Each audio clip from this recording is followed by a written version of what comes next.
जय जीवदानी।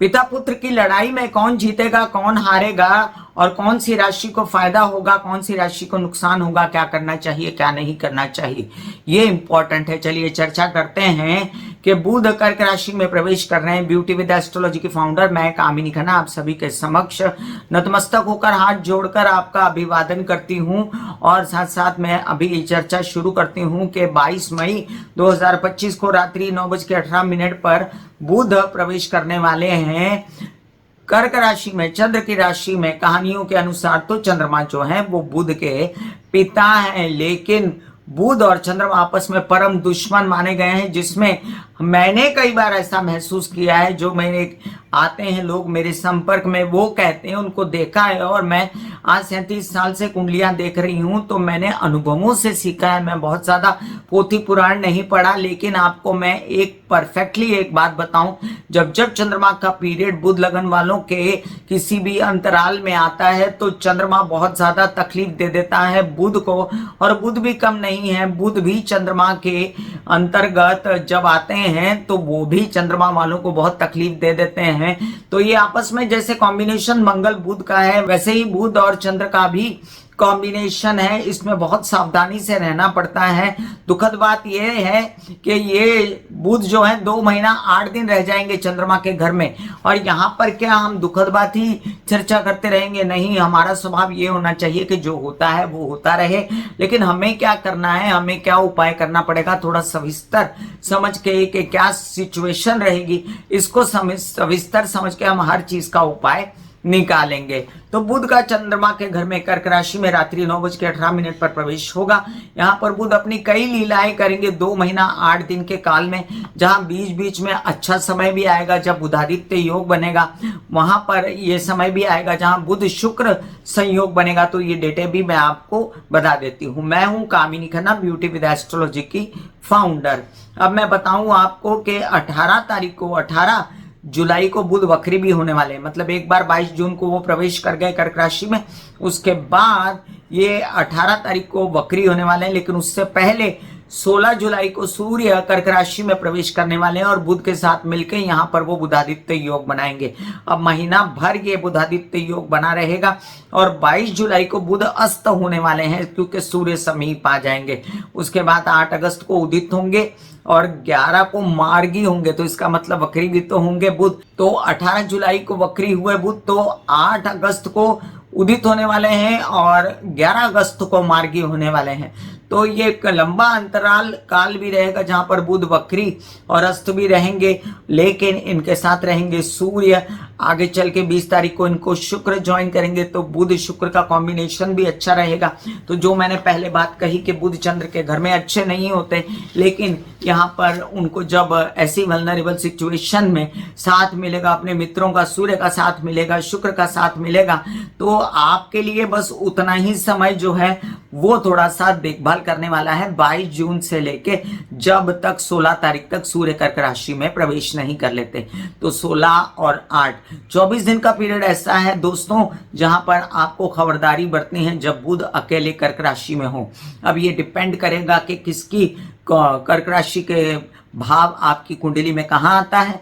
दूसरा ये भी डिपेंड करेगा कर्क राशि में आपके कौन से ग्रह बैठे हैं। ये प्रेडिक्शन उनको सबसे ज्यादा असर करेगी जिनकी बुध की या चंद्र की महादशा चल रही हो, या बुध और चंद्र के नक्षत्र में पैदा हुए हों। तो ये भी कि जिनके लिए कारक हो या अकारक हो, बड़ी सारी चीजें देखने के बाद ये फैसला किया जाएगा कि ये बुध आप पर क्या असर करेंगे। ये भी आगे समझ लीजिए कि 30 अगस्त को बुध जो है वो सिंह राशि में कूच कर जाएंगे। फिर हमेशा ग्रह जो होता है वो बाध्य होता है नक्षत्रों के साथ में, तो ये भी समझ लीजिए कि एकदम से कोई भी फैसला सुनाने वाला तो कोई आज तक जन्म नहीं लिया, क्योंकि ये सब जो कॉम्बिनेशंस और परम्यूटेशंस होते हैं एस्ट्रोलॉजी के, ये बहुत ही डिफिकल्ट होते हैं और इसमें हम कोई भी फैसले सुनाने के हमारी क्या कहते हैं, हमारी औकात नहीं है, क्योंकि हम प्रभु के अधीन होते हैं, उनके कार्यों के अधीन होते हैं। तो पुनर्वसु नक्षत्र में रहते हुए, गुरु के नक्षत्र में रहते हुए बुध कर्क राशि में प्रवेश करने वाले हैं और वहां पर वो आगे 25 जून को जो है शनि के नक्षत्र में चले जाएंगे, पुष्य नक्षत्र में। तो जब तक पुनर्वसु में है उतने दिन के लिए, 3 दिन के लिए थोड़ा सा बेचैनी ज्यादा है। उसके बाद शनि के नक्षत्र में ये थोड़ा सा कंफर्टेबल होंगे, लेकिन ये कंफर्टेबल होंगे तो चंद्र का भाव थोड़ा अनकंफर्टेबल होगा। इसके बाद 7 जुलाई को ये अपने ही नक्षत्र बुध के नक्षत्र अश्लेषा में चले जाएंगे, वहां पर भी ये कंफर्टेबल होंगे। 29 जुलाई को ये पुष्य नक्षत्र में वक्री होकर फिर आ जाएंगे शनि के नक्षत्र में, और फिर 21 अगस्त को ये बुध के नक्षत्र अश्लेषा में जाके वहीं पर विराम करेंगे। तो इनको कॉन्स्टेंटली शनि और बुध का नक्षत्र मिल रहा है बुध को, इसलिए बुध यहां पर अपनी अच्छी स्थिति में रहेंगे, ये तो मैं आपको समझा दूं। हाँ, जो असर होने वाला है वो कुछ इस प्रकार है कि चंद्रमा जो है वो आपकी स्मरण शक्ति का, आपके माइंड का, आपके धन का और आपके घर परिवार भावनाओं संवेदनाओं का मालिक है, और कर्क राशि भी इन्हीं सब चीजों की मालिक है।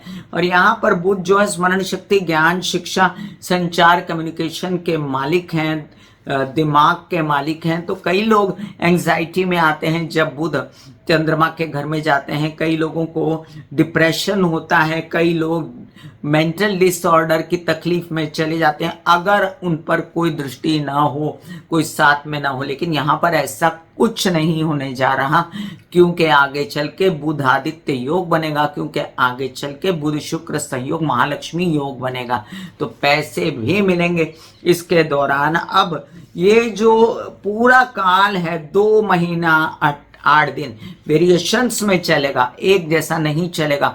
तो मेरे इस प्रेडिक्शंस को ये समझ लीजिए कि अंतराल के बाद जो है वो प्रेडिक्शंस बदलते जाएंगे इस बुध के। तो चलिए आप सबको एक बार फिर से नम्र निवेदन कि सब्सक्राइब कीजिए मेरा ये YouTube channel YouTube/Beauty with Astrology। जब आप सब्सक्राइब करेंगे तो पॉपअप होकर ऊपर बेल बटन आएगा और उसे क्लिक करते ही मेरे चैनल की सभी जानकारियां आप तक सबसे पहले पहुंचेंगी। मैं ज़्यादातर राशिफल लगने के अनुसार बताती हूँ, लेकिन राशि की बात भी करती हूँ क्योंकि वह ढैया और 7.5 के अनुसार भी देखा जाता है कई चीज़ों को। अब एक और बात याद रखिए कि जिनको कंसल्टेंसी चाहिए मुझसे व्हाट्सएप पर आकर मुझे अपनी चर्चा कर सकते हैं कि कैसे आपको कंसल्टेंसी लेनी है। हम चर्चा शुरू करें। उपाय मैं अभी आपको बता दूंगी कि बुध अगर चंद्रमा के घर में रहे तो क्या उपाय करने चाहिए। तो पहला उपाय क्या है, बुध जो है जिनके लिए बुध कारक है उनको हरे कृष्णा के जाप करने चाहिए, और साथ साथ में अगर बुध चंद्र संयोग है या बेचैनी है किसी प्रकार की तो शिव जी को हरे मूंग भिगा कर चढ़ाने चाहिए। ये दोनों ही उपाय हो जाएंगे। बुध और चंद्रमा के हरे पौधों को पानी डालना चाहिए, ये भी बुध और चंद्रमा का उपाय हो जाएगा। पौधे लगाने चाहिए, घर के अंदर पौधे लगाने चाहिए, तुलसी के पत्ते खाने चाहिए।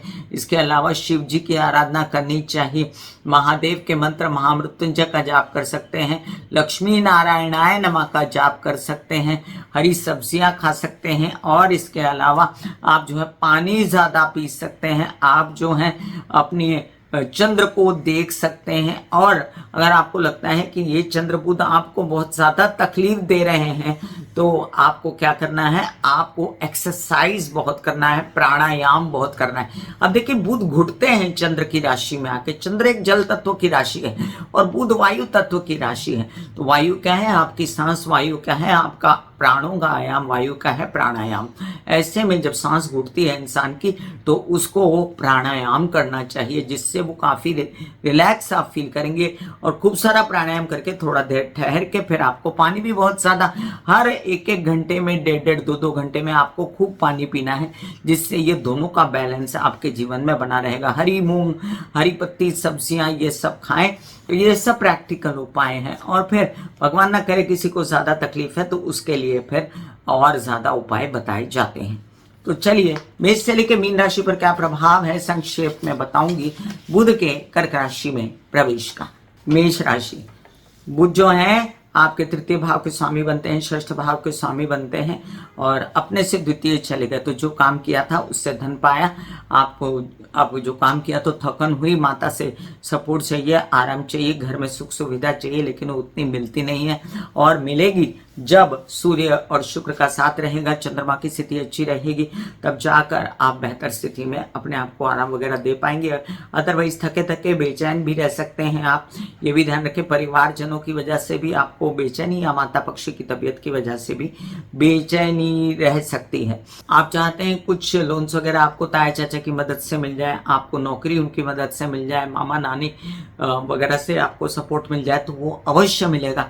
हेल्पर्स वगैरह भी आप बढ़ा सकते हैं और थोड़ा सा सजग रहिए अपनी तबीयत को लेकर, अदरवाइज ये स्थानांतरण आपको दुख नहीं देगा। आपके लिए बेस्ट उपाय जो मैंने पहले बताया वो सारे सुनिए। वृषभ राशि, आपके लिए द्वितीय भाव के स्वामी जो हैं वो अपने से द्वितीय गए, तो धन लाने की पूर्ण व्यवस्था आपने की है और धन लाने की व्यवस्था के लिए आपने परिवार का सपोर्ट लिया है।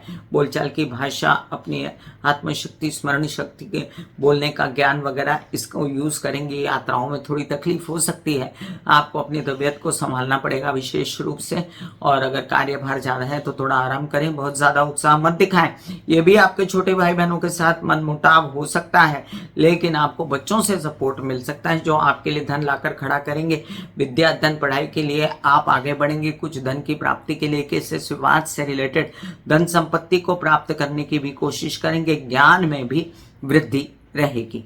मिथुन राशि, मिथुन राशि के लिए देखिए अब थोड़ा सा ये बेचैनी वाले दिन है। पीछे जब बुध लग्न में आए थे ना, तब भी आपको बहुत शांति नहीं मिली, क्योंकि सूर्य जब तक आपके साथ हैं तब तक तो सब ठीक है, लेकिन जो गुरु ने आपको तकलीफ दी है बुध के आपको, वो आपको फिर भी ऐसा लगा कि सब बोलते हैं तारीख पर तारीख, तारीख पर तारीख, तारीख पर तारीख, बट आपको कुछ प्राप्ति नहीं होती। लेकिन आप काफी पहले से आत्मसंतुष्ट हैं, ये मुझसे आप शेयर कीजिएगा। आपके लग्न से द्वितीय जाते हैं तो आप चाहते हैं कि आपके परिवार वाले आपको सपोर्ट करें, आपके एनहांस पर्सनैलिटी करने के लिए आपकी वाणी में ओज रहेगा, लेकिन आप समय समय पर कुछ कटुता भरी भी वाणी बोल सकते हैं, परिवार से मनमुटाव कर सकते हैं। संचित धन संभालें, अपना खराब ना करें, और साथ में माता पक्ष से धन की प्राप्ति, हेल्पर्स की वजह से धन की प्राप्ति, कुछ ऐसे वाहन वगैरह किसी ने बेच दिया, प्रॉपर्टी बेच दिया, उससे धन की प्राप्ति वगैरह हो सकती है। कर्क राशि, आपके लिए लग्न में बुध आए, आप समझदार और ज्ञानी और चतुराई वगैरह सब आपको सूझ रहा है, लेकिन प्रॉब्लम क्या है कि ये फालतू के खर्चे आप बहुत ज़्यादा कर डालेंगे खुद के ऊपर, और जो खर्चे करेंगे उसमें आपको धन की प्राप्ति जो हुई थी वो धन की प्राप्ति आप खराब कर रहे हैं। अब देखिए, जो यात्राओं में आप निकले, आपने धन कमाया, पैसा कमाया, उसको संभाल लीजिए। छोटे भाई बहनों के साथ मनमुटाव ना कीजिए और अपनी हर प्रकार से हेल्थ का ध्यान रखिए। रेस्पिरेटरी सिस्टम, सांस, कॉफ वगैरह से बचें, और जिनको भी दमा वगैरह की तकलीफ है वो खूब प्राणायाम करें, वॉक के लिए जाएं, हरी घास पर चलें और अपना ध्यान रखें। शिव जी को हरे मूंग चढ़ाएं, ये आपको बहुत सूट करेगा। सिंह राशि, सिंह राशि के लिए अब देखिए बहुत सारे कार्य आपको विदेशों में तो करने हैं, लेकिन द्वादश भाव में बुध नीच के हो जाते हैं, बेचैनी देंगे आपको विदेश रिलेटेड कार्यों में। और ये क्या है ना कि आपके जितने कमाए हुए पैसे थे वो अब आप अंधाधुंध करके बिजनेस में ना उड़ा दें। प्रेम संबंध में आपके कोई विकट परिस्थिति है या आपको कोई बात लग गई है तो आप उधर पैसा खर्च कर रहे हैं, तबीयत खराब हो जाए उस पर पैसा खर्च कर रहे हैं, इससे बचना है। ये भी याद रखें कि परिवार के सपोर्ट से आपको धन की प्राप्ति फिर भी हो सकती है, और आपकी बोलचाल की भाषा वगैरह होश कायम रहेगी आपको बात करने की। इस वजह से आपके केसेस विवाद वगैरह अगर कुछ हो भी गए हैं तो उससे आपको मुक्ति मिलती रहेगी। आपके लिए बुध टोटली धन होता है, तो एक आपको मैं बता दूं कि धन को संभाल लीजिए। कन्या राशि, आपके बुध महाराज जो हैं दशम से द्वितीय चले गए, तो जो कार्य किया था उसमें से अब पैसा निकालने की कोशिश है। अगर कुछ केस विवाद हैं, पैतृक संपत्ति से रिलेटेड विवाद हैं, कुछ विवाद हैं आपको पिता और ताया चाचा के साथ, तो उससे बचिए। उनकी बेइज्जती करना, उनका अपमान करना ठीक नहीं तो बात उलझेगी। और पैसा निकालने की कोशिश में वो पैसा की कोशिशें इतनी कामयाब नहीं रहेंगी, लेकिन आसार जरूर बन जाएंगे जब बुध शुक्र संयोग होगा, बुधादित्य योग होगा। कुछ तो काम आपकी अपनी पर्सनालिटी की वजह से बनेंगे, आप अपने होशियारी से काम करेंगे, आप कुछ न कुछ अपना जुगाड़ कर ही लेंगे अपनी चतुराई से, अपने दिमागी ज्ञान से, और आप इसमें सफल भी हो सकते हैं 1%। तुला राशि, आपके कुछ कार्य जो हैं, जो नए नए शुरू किए थे, कुछ हायर स्टडीज़ के लिए, कुछ पिता के सपोर्ट से, कुछ यात्रा में, वो सब जो हैं वो आप खूब काम करवाएंगे। आपको धन प्राप्ति के लिए आप बहुत दौड़ेंगे, आपके दौड़ भाग में आपको थकन होगी, थोड़ा सा जहाँ कार्य कर रहे हैं उन लोगों से आपकी बनेगी नहीं, बेचैनी हो सकती है, और आपके अंधाधुंध खर्च आप केसेस विवाद पे मत करिएगा, क्योंकि आपके द्वादश भाव का स्वामी एकादश गया है। तो ये भी ध्यान रखिएगा कि कुछ खर्चों से आप बचें, एवं ही ना इधर उधर पैसे डालते रहें, और अपने पिता की तबीयत का ध्यान रखें, अपनी भी तबीयत का ध्यान रखें। हालांकि बुध जब आपके शुक्र के साथ संयोग बनाएंगे, सूर्य के साथ संयोग बनाएंगे, तब आपको धन की प्राप्ति हो सकती है, और महालक्ष्मी योग बनेगा तब आपकी हिम्मत हौसला खूब बढ़ेगा। मीडिया आर्ट क्रिएटिविटी से रिलेटेड काम बन सकते हैं। वृश्चिक राशि, आपके कुछ जो हैं कार्य वो तबीयत से रिलेटेड हैं, तो वो आपने अभी थोड़ा सा संभल के अपने को आगे बढ़ाना है। आपने नए नए कार्यों में भी अपना ध्यान रखना है। ये नहीं कि आपका दिल किया तो आप यात्रा पे निकल गए, दिल किया तो हायर स्टडीज़ की बात की, दिल किया तो मैं ये कर लूँगा वो कर लूँगा, नहीं, तबीयत को संभालें। हर प्रकार से पहले तबीयत की सोचें। धन के अपने आप खुलेंगे, क्या कहते हैं, किवाड़े, दरवाजे अपने आप खुलेंगे। आप कुछ न कुछ जुगाड़ कर ही लेंगे अपने धन की प्राप्ति का, और इसमें आपको सहयोग रहेगा आपके पिता, ताया, बड़े भाई बहनों का। तो आप घबराइए नहीं। आपके इससे विवाद, पैतृक संपत्ति के विवादों में मत उलझे तो अच्छा है, लेकिन आप उसका भी रास्ता निकाल लेंगे। एक बात याद रखिए, जैसे ही बुधादित्य योग बनेगा ना, धन जितना चाहिए उतनी प्राप्ति होगी आपको, और विवाहित जीवन का सपोर्ट भी मिलेगा। धनुराशि, धनुराशि के लिए देखिए, बुध जो आपके शादी के मालिक, आपके विवाहित जीवन के व्यवसाय के मालिक, और बुध आपके हर प्रकार से कामकाज है। तो ये आपका कामकाज का स्वामी जो है वो आपके विवाहित जीवन से बहुत ज़्यादा मेल खाता है, तो वो आपकी सपोर्ट करेंगे, आपको आगे बढ़ने में मदद करेंगे, आपके व्यवसाय को आगे बढ़ाएंगे, आपकी गृहस्थी को आगे बढ़ाने में मदद करेंगे। और यहाँ पर आपको अपनी तबीयत संभालने की ज़रूरत पड़ सकती है। यहाँ पर ये नहीं कि आप व्यवसाय बढ़ाने के लिए कोई इन्वेस्टमेंट करें, बिल्कुल मत करिएगा इन्वेस्टमेंट। जो चल रहा है उसे चलाने दीजिए। कोई भी रेस्पिरेटरी सिस्टम, रीनल सिस्टम, कोई भी ऐसा काम जिसमें आपको सांस की तकलीफ है, जुकाम है, बुखार है, थोड़ा सा बच के अपनी तबीयत को निरंतर संभालते हुए फिर आगे बढ़ें तो अच्छा रहेगा, तो काम भी होगा तो मज़ा आएगा। वैसे बता दूं कि यहाँ पर बुधादित्य योग बनेगा तो तबीयत का डायग्नोज हो जाएगा। अचानक से कुछ नसीब खुलने वाली बात बनेगी। कुछ विवाहित, अगर जो लोग विवाहित नहीं उनके विवाह होने के योग बनेंगे। और साथ साथ आपको बता दूं कि जैसे ही आपके ऐसे ही कुछ महालक्ष्मी योग बना अष्टम भाव में, तो उससे आपको कुछ कर्ज वगैरह मिलने की भी कुछ योजनाएं बन जाएंगी। मकर राशि, मकर राशि के लिए कुछ कार्य ऐसे जो आपको बैंकिंग रिलेटेड करने थे, मामा मामी के साथ करने थे, नौकरी के लिए करने थे, तो उसमें पुश मिलेगा आपको उन लोगों से, और आप इसमें आंशिक रूप से सफल हो भी जाएंगे। और आपको नए नए कार्यों में आपको विवाहित जीवन का सपोर्ट रहेगा, व्यावसायिक पार्टनर का सपोर्ट रहेगा। बुधादित्य योग बन जाने पर आपको तबीयत भी क्यों खराब थी ये भी पता चल जाएगा।